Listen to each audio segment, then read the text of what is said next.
The beer was cold, and the jukebox was playing Leonard Skynyrd when Officers Bradley Murphy and Jake Richardson walked into Rusty's Roadhouse like they owned the place. Lisa "Tank" Morrison, 42 years old and built like the army mechanic she'd been in Afghanistan, didn't look up from her conversation with fellow veteran Maria Santos until she felt the cop's eyes burning holes in her leather vest. The patches on her back told a story most people couldn't read. 82nd Airborne, Iraq 2005 to 2006, Afghanistan 2009 to 2010, and the rocker that mattered most in this place, Women Veterans MC. "Well, look what we got here," Murphy said loud enough for half the bar to hear. G.I. Jane and her girlfriend, playing dress-up with the real bikers. If you haven't subscribed yet, do it now. I guarantee the ending will shock you. Lisa finished her beer slowly and set the empty bottle on the scarred wooden table. She'd been coming to Rusty's for 3 years, ever since she'd moved to Millfield after her medical discharge, and she'd never had trouble with anyone. The bar catered to bikers, veterans, and working-class folks who minded their own business and expected the same courtesy in return. "Problem officers?" Maria asked. She was smaller than Lisa, a former Navy medic with short-cropped hair and scars on her hands from patch jobs performed under fire in Fallujah. "Problem is women pretending to be something they're not," Richardson replied, hooking his thumbs in his duty belt. "Real bikers don't wear makeup and painted nails." Lisa looked down at her chipped black nail polish and smiled without humor. Real soldiers don't pick fights with civilians in bars. But here we are. The conversation in the Roadhouse died as 30 sets of eyes turned toward the confrontation. Most of the patrons were bikers from various clubs, men and women who'd ridden hundreds of miles to attend the annual Thunder Valley Rally. They didn't know Lisa and Maria personally, but they recognized the uniform and the code that said, "You didn't mess with a veteran's right to be somewhere." Murphy stepped closer to Lisa's table. "Attitude problem, sweetheart? Maybe you need to learn some respect for law enforcement."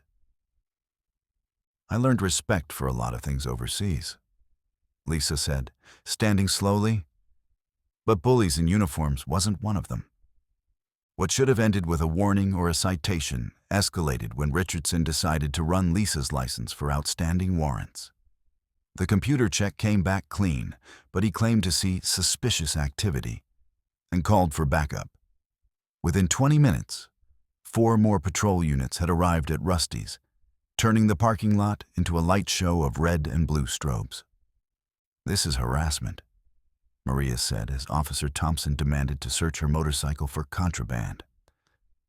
She stood with her hands on the bike's seat, watching cops paw through her saddlebags like they were looking for evidence of a crime that hadn't happened.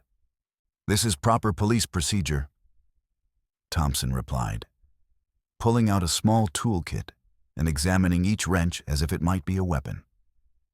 A lot of criminal activity associated with motorcycle clubs. Lisa watched from the doorway, her jaw clenched with the kind of controlled anger that had gotten her through 2 combat deployments without losing her mind. The cops were putting on a show, demonstrating their authority to the bikers and anyone else who might be watching. "Find anything interesting?" asked a gravelly voice behind her. Lisa turned to see William "Iron" Rodriguez, president of the Diablo Knights MC, a man whose arms were covered with tattoos that included military unit insignias and dates that told their own story about service in Vietnam. He was 68 years old, built like a retired linebacker, and he was studying the police activity with the calculating eyes of someone who'd seen this dance before. "They're looking for excuses," Lisa said. "They won't find any. But they'll manufacture some if they need to." Iron gestured toward the parking lot, where more motorcycles were arriving as word spread through the rally about what was happening at Rusty's. "You know what you stepped in here? A pile of small-town bullshit. Something like that. Murphy and Richardson, they've been hassling bikers for months. Trumped-up traffic stops, bogus inspections, arrests that never stick. City Council wants to clean up the area, make it more family-friendly. Lisa watched Officer Murphy photographing license plates as if he were documenting evidence at a crime scene. And we're the problem? You're the excuse? Two women veterans in a biker bar, drinking beer and minding their own business? Perfect setup for harassment. They figured you'd back down, maybe leave town. They figured wrong. Iron smiled, the expression transforming his weathered face. That's what I was hoping you'd say. Before I continue the story, head to the comments and tell me which city you're watching from. By 10 p.m., the situation had transformed from harassment into something approaching a standoff. Word of the police activity had spread through the Thunder Valley rally, and bikers from a dozen different clubs had converged on Rusty's parking lot. They weren't looking for trouble, but they weren't backing down either. The cops had arrested Maria on a charge of obstructing official business after she'd asked too many questions about her rights. They'd cuffed her and put her in the back of a patrol car, where she sat with her head high and her mouth shut, following the protocol every veteran learned about dealing with hostile authority. "This is getting out of hand," Lisa said to Iron as they watched more motorcycles pull into the lot. "It's been out of hand since those cops decided to flex on you," Iron replied. "Question is, what are you willing to do about it?" Lisa thought about her discharge papers, the medical evaluation that had ended her Army career after a roadside bomb left her with hearing damage and traumatic brain injury. She thought about the VA counselor who'd suggested she find civilian activities to help with her transition. She thought about Maria, sitting in a patrol car because she'd had the audacity to ask why her motorcycle was being searched.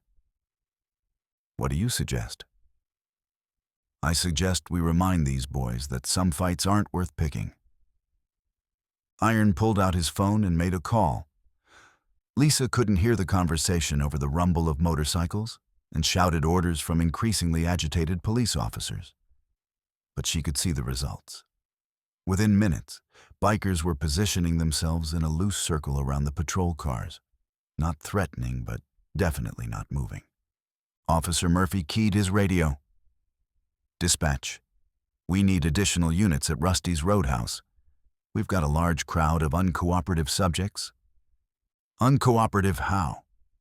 the dispatcher asked. Murphy looked around at 60 bikers who were standing quietly, watching, waiting. They're just standing there. The SWAT team arrived at 11:47 p.m. in 3 armored vehicles that looked like they belonged in Baghdad rather than rural Ohio. 20 officers in tactical gear deployed around the roadhouse, automatic weapons at the ready, treating a group of middle-aged bikers like enemy combatants. "This is Sergeant Collins, tactical team leader," announced the voice over a loudspeaker. "You are ordered to disperse immediately. Anyone who fails to comply will be arrested." The bikers didn't move. They stood in their loose circle, hands visible, expressions calm, giving the cops no excuse for violence, but also no sign that they were intimidated by the show of force. Lisa felt something familiar in her chest. The steady calm that had carried her through firefights and convoy attacks, the focus that came when the situation was serious and backing down wasn't an option. "Iron," she said quietly, "there's something you should know about me and Maria." "What's that?" "We didn't just serve in the military. We served with some people who still wear uniforms." Iron raised an eyebrow. "What kind of uniforms?" Lisa pulled out her phone and scrolled through her contacts until she found the number she was looking for. Colonel James Martinez, her former commanding officer, now serving as liaison between the Pentagon and the Ohio National Guard. The conversation was brief and professional. Lisa explained the situation, identified the officers involved, and requested clarification about veteran rights during civil demonstrations. Colonel Martinez listened without interruption, asked 2 specific questions about the charges against Maria, and promised to make some calls. "Now what?" Iron asked. "Now we wait." They didn't wait long. At 12:23 a.m., 3 Ohio National Guard vehicles pulled into the parking lot, followed by a black sedan with federal plates. Colonel Martinez stepped out of the sedan, wearing his dress uniform and an expression that suggested he wasn't pleased about being awakened at midnight. He walked directly to Sergeant Collins, showed his identification, and spoke quietly for several minutes. Lisa couldn't hear the conversation, but she could see its effect on the tactical team leader's posture. Within 5 minutes, the SWAT officers were packing their equipment and heading back to their vehicles. "Ladies and gentlemen," Colonel Martinez announced to the crowd, his voice carrying the authority of 30 years in uniform. "I want to thank you for your patience during this misunderstanding. The Ohio National Guard has reviewed the situation and determined that no federal laws have been violated." He turned to face Officers Murphy and Richardson directly. "However, we have concerns about the treatment of military veterans exercising their constitutional rights. Sergeant Morrison and Petty Officer Santos will be released immediately, and all charges will be dropped." Maria stepped out of the patrol car as the cuffs were removed, rubbing her wrists and looking around at the scene that had developed while she was locked up. Furthermore, Colonel Martinez continued, "The Ohio National Guard will be conducting a review of local law enforcement interactions with veteran populations. We want to ensure that those who served our country receive appropriate respect and consideration." Officer Murphy's face was red with embarrassment and anger, but he wasn't stupid enough to argue with a full colonel in front of 60 witnesses and 3 news crews that had arrived to cover what looked like a biker gang war. The SWAT team departed first, followed by the extra patrol units, leaving only Murphy and Richardson to write their reports about the night when a routine harassment turned into a federal incident. Iron walked over to Lisa and extended his hand. "Sister, that was some impressive backup you called in. Sometimes it pays to know people who understand the difference between serving your country and serving your ego." Maria joined them, stretching her shoulders and looking around at the bikers who were beginning to mount their motorcycles for the ride back to their hotels. "What happens now?" she asked.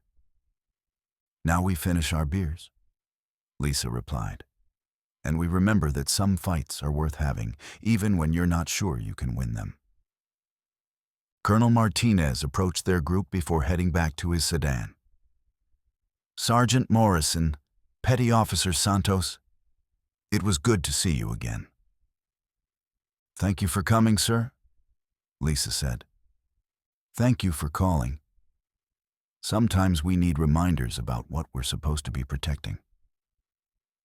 He paused and looked around at the bikers, the roadhouse, the small town setting that had nearly exploded into something ugly.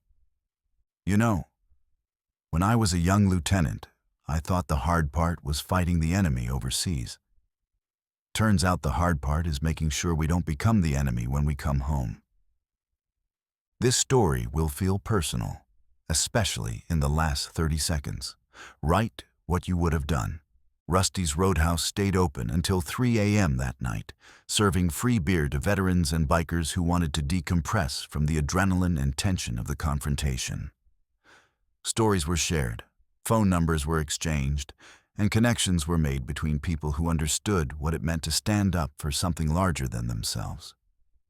Lisa and Maria sat at their original table, watching Iron and his club members prepare for the ride back to their chapter house. The Thunder Valley Rally would continue for 2 more days. But the story of what happened at Rusty's would be told at rallies and VFW halls across the country for years to come. You think this changes anything? Maria asked. Maybe. Maybe Murphy and Richardson think twice before they hassle the next veteran.